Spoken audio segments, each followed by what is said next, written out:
Welcome back to our channel. So మరో ఇంకొక interesting topic. భార్యాభర్తల బంధం ఏడేడు జన్మల బంధం అంటారు. నిజంగా 7 జన్మలు కలిసి ఉంటారా అని చాలా మందికి ఒక ప్రశ్న. సో ఆ ప్రశ్నకి సమాధానం వీరరాఘవరెడ్డి గారితో మాట్లాడదాం. ప్రజెంట్ మనతో స్టూడియోలో ఉన్నారు. నమస్కారం. నమస్తే తల్లి. భార్యాభర్తల బంధం అనేది చాలా పవిత్ర బంధం. 7 జన్మల పాటు కలిసే ఉంటారు అని అంటారు. అది కేవలం పెళ్లి తంతు మాత్రమేనా, లేదంటే నిజమా? మీరు 7 జన్మలు అంటున్నారు. ఉమ్, 7 నెలలు 7 సంవత్సరాలు కష్టంగా ఉంది ఇప్పుడైతే. అవును. సో గట్టిగా మాడితే డైవర్స్ కింద అయిపోయిందమ్మ ఇప్పుడు. అందుకని ఇప్పుడు మన నాన్నగారు మన తాతల కాలంలో పరిస్థితి ఇప్పుడు లేదు ఇప్పుడు సహజంగా. కానీ 7 లోకాలు 7 జన్మలు అనుకుంటున్నాం కదమ్మా. ఉమ్, ఇది ఊరికే మాట వరుసకని కాకుండా 7 లోకాలు మనకి కింద అంటే మనకి పాత కింద లోకాలు 7 పై లోకాలు 7 అలా చెప్పుకుంటున్నాం మనం. అలాగే ఒక 7 జన్మలని అనుకున్నాం. 7 జన్మలు కాదమ్మా, అనేక జన్మల నుంచి. అంటే సృష్టి ఆరంభం నుంచి భార్యాభర్తలుగా ఉన్నవారు కూడా ఉన్నారు. ఉమ్, ఇప్పుడు మనం సప్తఋషులు అనుకున్నాం కదమ్మా, సప్తఋషులు వాళ్ళ భార్యలు అయి ఉన్నారు కదా. ఎన్నిసార్లు ఎన్ని జన్మలు తీసుకున్నా ఆ భార్యలు వారికి ఇప్పటికీ తోడై ఉన్నారు. అంటే నిన్నగాక మొన్న యుగంలో మనం రాముడి యుగంలో లేకపోతే మహాభారత కాలంలో చెప్పుకునే సమయానికి కూడా ఆ బంధాలు ఇంకా కొనసాగుతున్నట్టు భాగవత రామాయణ గీతల్లో మనం చూస్తున్నాం మనం. ఇంకా రెండోది ఇప్పుడు మళ్ళీ చూడండి, చాలా మంది అన్యోన్యంగానే ఒకవేళ భార్య పక్కన ఏదైనా లోపం ఉన్నా భర్త సర్దుకుపోగలుగుతారు, భర్త పక్కన లోపం ఉన్నా భార్య సర్దుకుపోగలుగుతారు. అలాంటి జంటలను అనేకానేకం చూస్తున్నాం మనం. ఏదో వెటకారానికి మనం మాట వరుస ఊరికి ఇలా అనుకున్నా కూడా మనం ఎంతో అన్యోన్య దాంపత్యంతో ఎలాగైనా ఈ భార్య భర్తలను విడగొట్టాలి అని వేరే వాళ్ళు పూనుకొని లేనిపోని భార్యకి చెప్పినా లేనిపోని భర్తకి చెప్పినా వారి బంధం విడిపోకుండా దూరంగా ఉన్నా కూడా కొనసాగుతున్న బంధాలు అనేకం చూసాం తల్లి మనం. అందులో అలాంటిది ఉదాహరణ ఒకటి చూసుకుంటే సీతారాముల బంధం అమ్మా. సీతారాములు పార్వతీ పరమేశ్వరులు ఆది దంపతులకు గొప్పగా చెప్పుకోవాలి. వాళ్ళందరూ మనం పూజించే దేవుళ్ళు ఇప్పటికీ ఇంకా మనం పూజిస్తూనే ఉన్నాం. నేననేది మనుషుల్లో పెళ్లిళ్ళు చేసుకునేటప్పుడు అర్చకులు చెప్తూ ఉంటారు ఇది 7 జన్మల బంధం అని. ఏంటి ఆ బంధం? అందుకే తల్లి ఇప్పుడు ఈ స్టేట్మెంట్ మనం వెళ్ళాలి అంటే మీరు చెప్పారు రాముడు సీత మనం పూజించే దేవుళ్ళు అన్నారు కదా, చిన్న సవరణ కూడా ఉందమ్మా. ఈ దేవతలుగా పూజించబడే వీరందరూ మన పూర్వీకులు, మన యాన్సెస్టర్స్. మనం చెప్పుకునే రాముడు సీత, మనం చెప్పుకునే పార్వతీ పరమేశ్వరులు, వీళ్ళు మన పూర్వీకులమ్మ. మన డిఎన్ఏ, మన గోత్రాలు, మన క్షేత్రాలు సజీవంగా సాక్ష్యంగా ఉన్నాయి. సో కాబట్టి ఇప్పుడు పెళ్లిళ్ళలో పంతులు పురోహితులు వారు చెప్పేదానికి సాక్ష్యంగా వీరు నిలుచున్నారు. కాబట్టి వారు వృత్తాంతం కొంత తెలిస్తే, ఉదాహరణకి రాముడు సీత ముందు జన్మ ఏమిటమ్మా సహజంగా చాలా మందికి తెలియదు. సీతారాములు ముందు జన్మ ఏంటి చాలా మందికి తెలియదమ్మా. సత్యహరిశ్చంద్రుడే రాముడు ముందు జన్మ, సీతమ్మ ముందు జన్మే చంద్రమతీదేవి. ఆవిడ ధనంజయ గోత్ర క్షత్రియ ప్రవర్లో చంద్రమతీదేవి జన్మించారు. వశిష్ఠ గోత్ర క్షత్రియ ప్రవర్లో రాముడు అంటే కాశ్యప గోత్రంగా భావించవచ్చు మనం, కాశ్యప గోత్రమే. ఆ కాశ్యప గోత్ర క్షత్రియ ప్రవర్లో హరిశ్చంద్రుడు జన్మించున్నారు వాళ్ళు. ఒక సందర్భంలో కాటి కాపరికి అయిపోయాడు ఆయన, చక్రవర్తి కాస్త ఆయన కాటి కాపరి అయిపోయాడు ఆయన. ఈ మహారాణి కాస్త దాసి అయిపోయింది ఈవిడి. ఒక చివరి అంటే మన సినిమాల్లో చూసింది ఏమిటంటే వీళ్ళ యొక్క కష్టాలు అంతా అన్నిటికీ మెచ్చి ఒక ముక్కంటి పరమేశ్వరుడే స్వయంగా వచ్చి ఇదంతా కూడా మా ఇది ఆవహించింది, మళ్ళీ మీ రాజ్యం మీకు ఇచ్చేస్తున్నాం మేము, ఇప్పుడు ఏలుకోండి అనేటువంటి సినిమాలో చూపిస్తారు. జరిగింది అది కాదమ్మా. సత్యహరిశ్చంద్రుడు చివరిదాకా కాటి కాపరిగానే జీవించాడు. ఆయన చక్రవర్తిగా జీవించాడు. కాటి కాపరిగా ఆయన ఉన్నా కూడా భూమండలంలో ఉండే రాజులందరూ ఆయన కప్పం కట్టడానికి వెళ్ళేవారు ఆయన దగ్గరికి. ఎవరి దగ్గరికి? సత్యహరిశ్చంద్రుడి దగ్గరికి. ఎలా ఎందుకు వెళ్ళేవారంటే, చంద్రమతీదేవి ఆయన కాళ్ళకి పాదాలకు నమస్కారం పెట్టి నాకు వరం ఏమని అడుగుద్దండి ఆవిడ. అడిగితే నీకు నేను వరం నేనేమి ఇస్తాను, నేనేం లేదండి, మీరు నాకు వచ్చే జన్మలో కూడా మీరే భర్త కింద రావాలని కోరుకుందంటండి ఆవిడ. అది నీకు శాపం అవుతుంది. వరం ఎలా అవుతుంది నీకు? అది నీకు శాపం అవుతుంది. అది ఎన్ని జన్మలు నేను ఎత్తినా నా అభ్యాసం మార్చుకోను నేను, నా పూర్వజన అభ్యాసం వచ్చే జన్మలు నేను ఇలాగ ఉంటాను. నేను నా భార్య నా పిల్లల సుఖాలు నాకు ఇది తెలియదు. నాకు ఈ జన్మలో నువ్వు కష్టపడ్డావు కదా, వచ్చే జన్మలో కూడా నువ్వే నాకు భార్య అయితే నేను ఇలాగే ఉంటాను. నీకు కష్టం తప్పదు నీకు. సో కాబట్టి అది వరం కాదు, నీకు శాపం అవుతుంది అన్నాడటండి ఆయన. పర్వాలేదు, ఒక్కసారి స్వరములారు నొకటి గంటలు వరరాగము కోదండమురా. 6 స్వరముల వరరాగమనే కోదండాన్ని మీరు చేతపట్టి వివాద వికృతులు ద్వాదశ స్వరస్థానాలు కలిపి మీరు ఆ స్వరాలనే శరాలుగా ప్రయోగిస్తే మీతో యుద్ధం చేసే మగాడు 7 లోకాల్లో లేడు. అంత శక్తి ఉన్న మీరు కూడా శరీర సుఖాలన్నీ వదిలిపెట్టుకుని కాటి కాపరిగా బతుకుతున్నారు. మిమ్మల్ని మీరు జయించిన ఈ మగతనం, ఈ శక్తి అంటే ఇంక భూమి మీద ఎవరు ఉంటారు? ఇంక మగతనం ఇంకెక్కడ ఉంటుంది? మిమ్మల్ని మించి మగతనం ఇంకెక్కడ ఉంటుంది? కాబట్టి నాకు ఆ కష్టాలు వచ్చినా పర్వాలేదు, మీరే భర్తగా రావాలని కోరుకుందంటండి. ఆవిడే మరుజన్మలో సీతమ్మగా, ఆయనే మరుజన్మలో రామచంద్రమూర్తిగా వచ్చారు. ఆ మరుజన్మలో కూడా నిండు గర్భిణిగా ఉన్న ఆవిడ కూడా వనవాసం చేసిన తర్వాత కూడా మళ్ళీ అరణ్యాలకు వెళ్లాల్సి వచ్చింది మళ్ళీని. అది మరి ఇంకో పెద్ద చరిత్ర అనుకోండి. సో కాబట్టి కష్టాల్లో సుఖాల్లో కూడా తోడుండేటువంటి లక్షణాన్ని, కష్టాల్లో కష్టం వచ్చినా సుఖం వచ్చినా భర్త యొక్క గొప్పతనాన్ని, కష్టంలో సుఖంలో భార్య యొక్క గొప్పతనాన్ని అర్థం చేసుకునే శక్తి సామర్థ్యాలని కలిగిన జంటల్లాగా మీరు కూడా ఉండాలి. 7 జన్మలు, కనీసం 14 జన్మలు. వారిలాగా యుగయుగాలు కాకపోయినా, ఏంటమ్మా, యుగయుగాలు కాకపోయినా చిన్న చిన్న వాటిలో కలహించుకోకుండా 7 జన్మలకు తోడుగా ఉండండి నాయన అని పెద్దలు ఆశీర్వదిస్తారమ్మా. 7 జన్మల 7 సంవత్సరాల కష్టం అందు మాకు కలిసి ఉన్నామంటే అని ఇప్పుడు జరుగుతుంది అనుకోండి.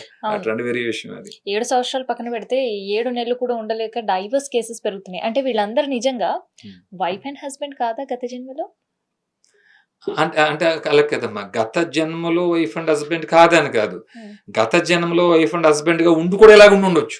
ఓకే, గత జన్మలో కూడా వైఫ్ అండ్ హస్బెండ్ గా ఉండి ఏమంటారు, మన టామ్ అండ్ జెర్రీ లాగే శత్రువులాగే మళ్ళీ కొట్టుకునే అవకాశం కూడా ఉండొచ్చు. సో కాబట్టి అందరినీ మనం ఒక ఘాటిలో కట్టలేం తల్లి. సహజంగా ఏమిటంటే ఒకవేళ వారు దూరంగా ఉన్నా కూడా కలిసి ఉన్న లక్షణాలు కలిగిన కొంతమంది చాలా మంది నేనే చూశాను. అయితే ఇక్కడ సరే మీరు అన్నదానికి కాసేపు ఏకీభవించిన,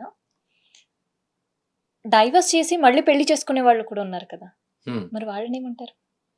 అంటే సహజంగానమ్మా, సహజంగా ఏమిటంటే ఒక్కసారి చెయ్యి పట్టుకుని కలకాలం నేను తోడుంటాను అని మాట ఇచ్చి ఆ మాట కట్టుబడి నిలబడే వాళ్ళు ఉన్నారు. ఒకసారి భార్య ఉండగానే మళ్ళీ పరస్త్రీ వ్యామోహంతో ఆ పరస్త్రీతో మళ్ళీ సంబంధం పెట్టుకొని గొడవ అయ్యే సమయానికి వీళ్ళకి విడాకులు ఇచ్చేసి మళ్ళీ వీరితో కొంతకాలం అవగానే మళ్ళీ ఇంకో స్త్రీ పక్కన మళ్ళీ చూసి వీళ్ళిద్దరు గొడవ మళ్ళీ అక్కడ విడాకులు ఇచ్చేసి అట్లా మనసు చెంచలిస్తూ మానస వనచరవర సంచారము నిలిపి మూర్తి బాగుగా పొడగని వారెందరో మహానుభావులు. ఆ మనసుని ఒక ప్రదేశంలో స్థిరంగా నిలపలేక ఏమంటారమ్మా, చిన్న చిన్న కోరికలతో ఆ కామాన్ని జయించలేక, ఇదేంటి నేను మగాడిని, నేను ఎలాగన్నా ఉంటాను నేను, కాబట్టి నువ్వు పడవా, నువ్వు నాకు ఏదో ఇది ఉంది, లేకపోతే నాకు ఆస్తి ఉంది, లేకపోతే నాకు అధికారం ఉంది, నాకు డబ్బు ఉంది, లేకపోతే ఇంకోటి ఏదో ఉంది నాకు, లేకపోతే అందం ఉందో అనే పేరుతో ఆడది అలా వ్యవహరించిన సందర్భాలు ఉన్నా, మగాడు వ్యవహరించిన కొద్దో గొప్ప దాన్ని మనం దురదృష్టంగానే ఓ రకంగా శాపంగానే దాన్ని భావిద్దాం తల్లి. కానీ ఎంతో మంది ఎన్ని కష్టాలు వచ్చినా, నేను స్వయంగా చూశానమ్మా, భర్త ఎన్ని కష్టాలు పెట్టినా భరించి భరించి భరించి ఓర్చుకున్న నారీమల్ని ఎంతో మందిని చూశాను నేను. భార్య ఎన్ని కష్టాలు పెట్టినా ఓర్చుకుని తనేనా సర్వస్వం, తనేనా ప్రాణం, తను సంతోషంగా ఉంటే సరిపోతుంది, భార్య పిల్లలు ఉంటే సరిపోతుంది, నాకు నన్ను ఏమనుకున్నా పర్వాలేదు అనుకునేటువంటి ధ్యూరుల్ని, మగాళ్ళని కూడా చూశాను తల్లి. 7 జన్మలు పక్కన పెడితే ఒకే భర్తలో 2-3 పెళ్లిళ్ళు చేసుకున్న వాళ్ళు కూడా గత జన్మలో ఇలాగే చేసుంటారా? ఉంది కదమ్మా, పూర్వజన్మలో కూడా ఉంది కదా తల్లి. ఇప్పుడు శ్రీరాముణ్ణి ఏకపత్ని వ్రతుడు అన్నామమ్మా, అంటే అందరూ ఏకపత్ని వ్రతులైతే రాముణ్ణి పదం ఎందుకు వాడతాం మనం? మీకు అర్థమైంది తల్లి. సో బహుభార్యత్వం ఇప్పుడు కాదు, ఎప్పుడూ ఉంది అది. ఇంకా చెప్పాలి ఇంకా తగ్గింది, ఇంకా పూర్వకాలం ఎక్కువ ఉండేది. కారణాలు ఏమైనప్పటికీ ఎక్కడి దాకా ఎందుకమ్మా, మా చిన్నప్పటికి ఇప్పటికి చాలా మారిందమ్మా. మా చిన్నప్పుడు పెళ్ళి అంటే సో మగపిల్లలు పెద్ద హుందా కింద, అదేదో పెద్ద హక్కు కింద ఆడపిల్లల తల్లిదండ్రులని ఎంత రాచి రంపాన పెట్టేవారు, ఎన్ని ఏమంటారు గుంతమ్మ కోర్టులు కోరేవారు, ఇవన్నీ స్వయంగా చిన్నప్పుడు మేమే చూసేటోళ్ళం అమ్మా. ఇప్పుడు రివర్స్ అయిపోయింది. ఆ కండిషన్స్ అన్ని ఆడవాళ్ళు పెడుతున్నారు. కొన్ని రకంగా సంతోషపడదాం మరి. అయితే 7 జన్మలైతే ఉంటాయి భార్యాభర్తలకి మాత్రం. అమ్మ అది కౌంట్ లేదమ్మా. హ్మ్. 7 జన్మలు, 8, 14, 15 కౌంట్ లేదు తల్లి. కనీసం 7 జన్మలన్నా ఉండండని ఆశీర్వదించొచ్చు. కేవలం అది ఆశీర్వాదం మాత్రమే. 7 యుగాల నుంచి ఉన్న వాళ్ళు ఉన్నారు. ఓకే. 7 జన్మలు కాదమ్మా. 7 యుగాల నుంచి ఉన్న వాళ్ళు ఉన్నారు. సృష్టి మొదలైనప్పటి నుంచి ఇప్పటిదాకా బంధాన్ని విడగొట్టకుండా అదే బంధంతో కలిసి ఉండేవాళ్ళు ఉన్నారు. హ్మ్. దాన్ని మనం ఎలా చూస్తామంటే వారి ప్రవర్తన చెప్తుంది. అయితే నేను అడిగేదానికి సూటిగా సమాధానం చెప్పండి. 7 జన్మలు అనేది నిజమా? అబద్ధమా? అసలు ఉందా? లేదా? నేను మళ్ళీ చెప్తున్నాను కదమ్మా. 7 జన్మలున్నాయి. హ్మ్. 7 జన్మలున్నాయి. 7 జన్మలున్నాయి. హ్మ్. 7 జన్మలు మొదలో కాదు, 7 జన్మలు చివరో కాదు. సృష్టి మొదలైనప్పుడు సృష్టి ఎప్పుడు మొదలైందమ్మా? ఏదన్నా మనకు చెప్పడానికి అసలు కనీసం గణాంకాలు కూడా లేవు. హ్మ్. అసలు ఈ భూమి వయసు ఎంత? ఈ భూమి ఎన్నిసార్లు నశించి ఎన్నిసార్లు పుట్టింది? అందుకనే బ్రహ్మము స్థిరమైంది, చిరాయు కలిగింది, ఎప్పటి నుంచో ఉన్నది. హ్మ్. ఆ బ్రహ్మం అంటే ఎవరు? మీరే, నేనే. ఇప్పుడు మనం 7 జన్మలకే పరిమితం చేసుకోవడం వల్ల అంతకు ముందు జన్మలో మరి మనం లేవా? మీకు అర్థమైందమ్మా? అది ఆది నుంచి ఉంది ఇది. హ్మ్. మీకు మళ్ళీ చెప్తాను. ఉదాహరణకి మనం బయట రోడ్డు మీద అయితే వెళ్తుంటే జన్మలు వేరు, ఇక్కడ భార్యాభర్తల బంధానికి సంబంధించిన జననం వేరు. అమ్మ మళ్ళీ మీరు భార్య భర్త అనేది శరీరానికి సంబంధించిందమ్మా. ఉదాహరణకి ఇప్పుడు భార్యగా ఉన్న క్యారెక్టర్ పూర్వజన్మలో భర్తగా ఉండొచ్చు. కానీ ఆ భార్యాభర్త క్యారెక్టర్స్ మారుతుంటాయి కానీ వాళ్ళే ఉంటారంటారా? అలా లేదమ్మా, అట్లా లేదు. మరి సహజంగా మళ్ళీ చెప్తాను. అలా లేదు అన్నప్పుడు ఈ 7 జన్మల అనే ఆశీర్వాదం అనేది తప్పవుతుంది కదా? లేదమ్మా, లేదు. అమ్మ మీరు క్షేమంగా వెళ్ళిరండి, మీరు ప్రయాణం వెళ్తున్నారు కదా, క్షేమంగా వెళ్ళిరని ఆశీర్వదిస్తారమ్మా, కోరుకుంటారమ్మా. అవును. ఆశీర్వాదం కోరుకోవటం, ఓకేనా? అంటే ఏమిటి? క్షేమంగా వెళ్ళి రావాలని కోరుకుంటున్నాం. ఈ లోపు అలాగే కలిసి ఉండాలని కోరుకోవడం. కలిసి 7 జన్మలు కలిసి ఉండండి అమ్మా పిల్లా పాపలతో. ఎంత? 7 జన్మలు మీరు కలిసి ఉండాలంటే అర్థం ఏమిటి? చిన్న చిన్న మనస్పర్ధలకి, కష్టాలకి, సుఖాలకి మీరు మనసుని సంచలంతో మనసు పాడు చేసుకోవద్దు. ఒకళ్ళ మీద ఒకళ్ళు కలహించుకోవద్దు. 7 జన్మలు ఉండాలి మీ బంధం అని వాళ్ళు కోరుకుంటున్నారు. కానీ మనకి సనాతనమై ఉంది అది. అనేక జన్మల నుంచి ఉన్నాం మనం.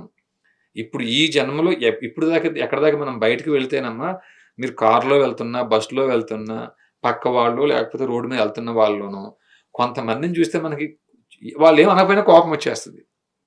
వాళ్ళు ఏం అనరు పాపం, మనల్ని కోపం వస్తుంది. కొంతమందిని చూస్తే ప్రేమ వచ్చేస్తుంది. ఈ ప్రేమ ఎప్పటి నుంచి? అనేక జన్మల నుంచి ఉండే ప్రేమ, అనేక జన్మల నుంచి ఉండే ఆ పూర్వజన్మ ఆ వైరం కోపంగా, అనేక జన్మల స్నేహం సాన్నిధ్యం ప్రేమగా మనకి వస్తూ ఉంటుంది. దానికి 7 జన్మలు అక్కర్లేదమ్మా. దానికి సృష్టి మొదలైనప్పటి నుంచి ఉన్నాం.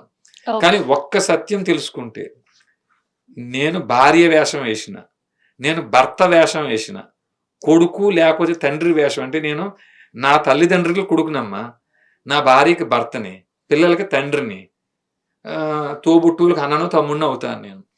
ఇట్లా ఎన్ని పాత్రలు పోషించిన ఇది నేను ఈ శరీరం ఉన్నంత వరకే. ఈ శరీరం పోయిన తర్వాత మళ్ళీ కొత్త పాత్ర మళ్ళీ వస్తుంది. ఆ పాత్రలో మళ్ళీ మన పరకాయ ప్రవేశం మళ్ళీ చేస్తాం మనం రంగస్థలంలో. ఆ పాత్ర ఏమిటి అనే సత్యం భగవద్గీతలో ఉందమ్మా. కాబట్టి కొద్దో గొప్ప భగవద్గీతలో మీరు అడిగిన ప్రతి ప్రశ్నకి సమాధానం ఉంది. మనం కుదించుకుని 7 జన్మలు పెట్టుకోవక్కర్లేదు. సృష్టి మొదలైనప్పటి నుంచి ఉంది. ఇప్పుడు 2 భార్య భర్తలు ఉన్నారు, వాళ్ళు కుట్టుకుంటూ ఉన్నారు అనుకోండి. సృష్టి మొదలైనప్పటి నుంచి వాళ్ళు అలాగే ఉన్నారు, అన్యోన్యంగా ఉన్నారు.